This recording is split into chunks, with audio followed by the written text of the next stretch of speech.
What is your reaction? James Harden to Philadelphia and Ben Simmons to Brooklyn. Hey, you didn't want to play with me? Take your ass on that. Stay on that board.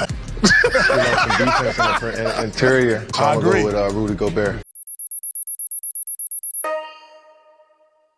Having two former league MVPs that share 7 scoring titles and 2 championships for Kevin Durant, along with a championship point guard with ice truly in his veins and said to be the best ever at one of the most important attributes of a point guard, how then did the Brooklyn Nets Big Three of James Harden, Kyrie Irving, and Kevin Durant fail together?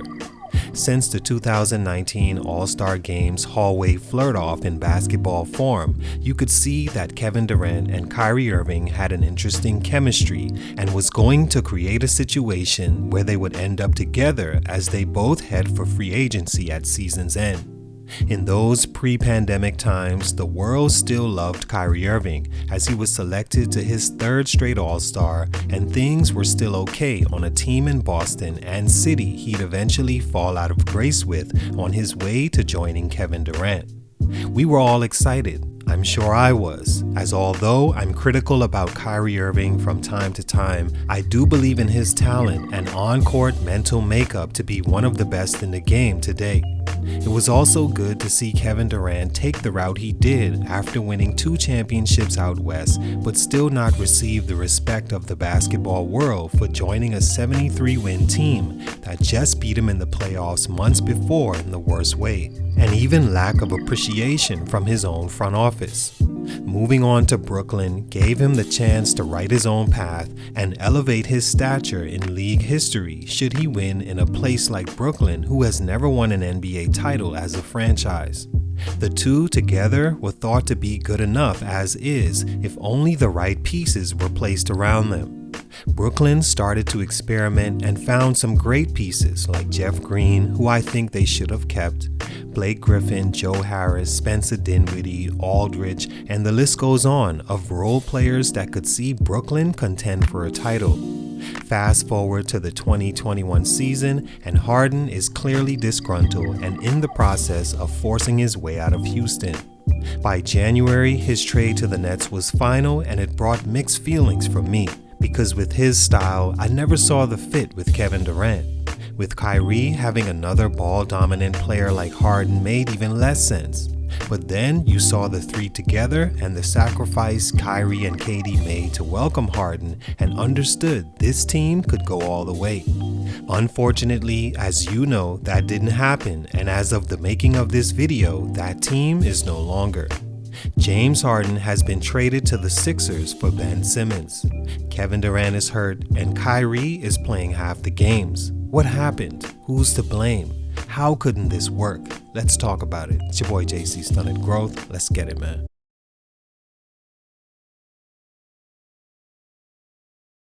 As the 2021 playoffs began, Brooklyn and its Big Three were the obvious favorite to win it all. They finished second in the East to Philadelphia and beat a solid Boston team in the first round 4-1. Surely at this juncture, Brooklyn looked to be the favorite as defending champion Los Angeles Lakers were eliminated in the first round by the Phoenix Suns. Then the Nets lost James Harden in Game 1 to a hamstring injury that plagued him most of the season, and Kyrie in Game 4 to an ankle sprain.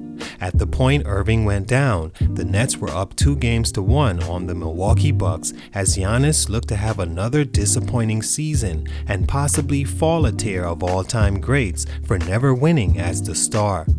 Brooklyn lost Game 4 after Irving sprained and went on to lose the series by a toe with only Durant available to carry them. It was the beginning of the end for the Big Three as we knew it. Stunt number 1, the overuse of Kevin Durant. I've been nervous for Kevin Durant health-wise ever since he went down with an Achilles injury in the 2019 NBA Finals. I love watching Kevin play because you just know when some guys are dedicated to the game as their sole priority. Guys like Durant and Kawhi Leonard you hate seeing go down, especially like this. It's an injury I'm familiar with as I've suffered the same and know that coming back from that fully healthy physically and even more mentally can be challenging. Luckily, Kevin Durant has the best of the best in medicine at his disposal and returned to the floor arguably better than when he left. He missed the 1920 season, but was an all-star in 2021, averaging 27, 7, and 6. As the Big Three got going, he was the clear star and leader of the group, but one thing troubled me watching this team and evaluating how they'd be able to win going forward.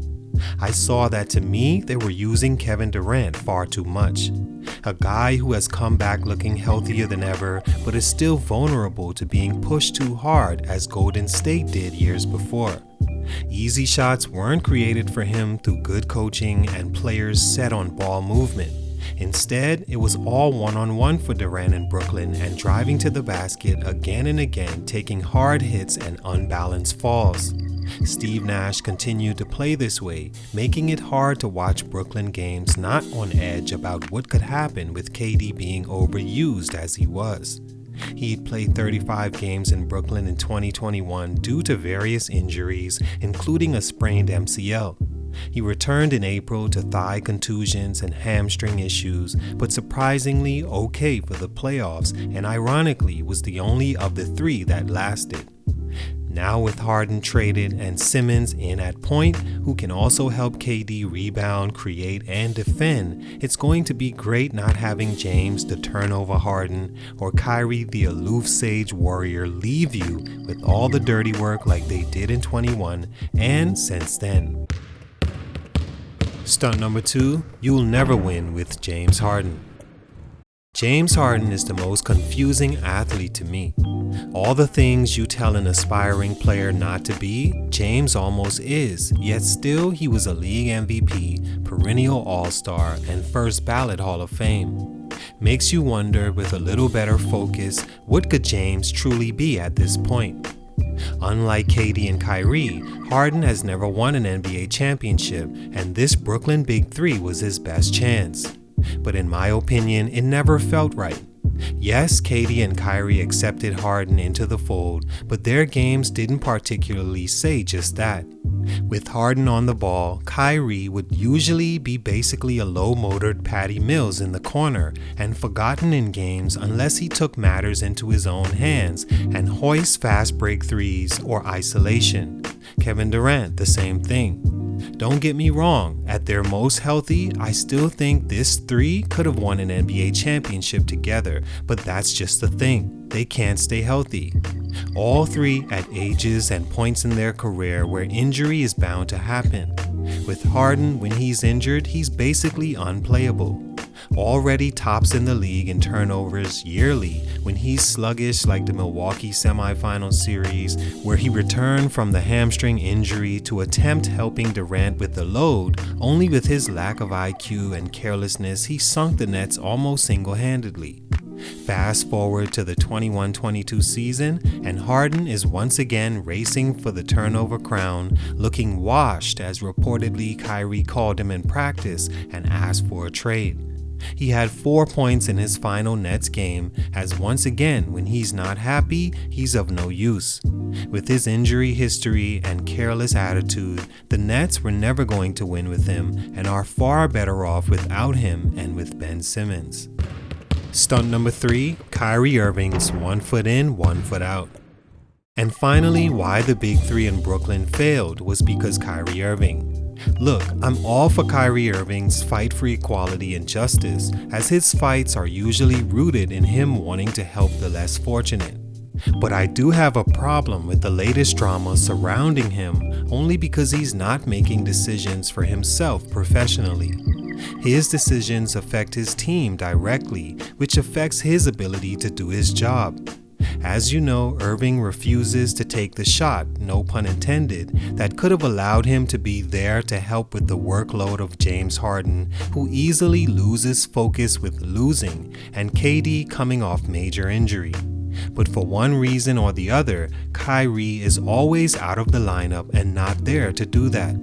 Besides that, the fun-loving point guard he was flirting with KD at All-Star was now a stone-faced player it seems tough to be around on or off the floor. He's playing half the games since being reinstated this season to play away games only, which drew a line between he and his teammates who are fully vaccinated in sacrifice for the team. My thing is, Kyrie, if you don't want to take it, then just don't play at all. That sends the wrong message and creates distractions for your teammates. Had he been available for all the games, KD may still be healthy and James may still be around. I'm all for having our freedoms, but either you're in or you're out. Can't win with having both ways. All in all, it's disappointing these three didn't come together and win at least one. Not only that they imploded like this and KD won't even draft Harden in an all-star game. But it's better this way. They were done and all involved knew it. Harden is washed in my opinion and was never a good fit. Simmons will clear all those problems a lot better than Harden could, and just maybe Irving and KD can stay more healthy with the help. The big three was a good idea, but wrong personalities, and sadly for these reasons their growth was stunted. It's your boy JC, Stunted Growth, and I'm out.